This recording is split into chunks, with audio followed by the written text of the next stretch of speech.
我哋成日話廣府人、廣府話，咁廣府究竟係指邊度啊？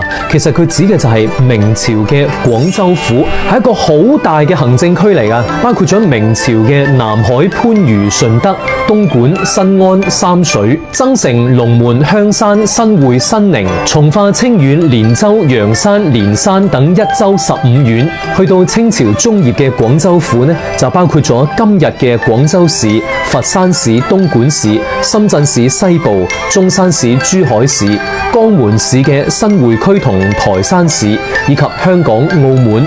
咁廣義嘅廣府人呢，又要大好多啦，包括咗廣西、廣東、香港、澳門同埋海外有廣東人嘅聚居區。只要你由細係講粵語嘅，你都係廣府人嚟噶。廣府人身上有幾個特點嘅，第一個咧就係大家同聲同氣，都係講粵語嘅。嗱，你又可以叫佢白話、廣州話、廣東話、廣府話都得。第二個就係大方得嚟又孤寒。嗱，幾千蚊嘅飯餸食得起，但係絕對唔會使冤枉錢買多一包紙巾。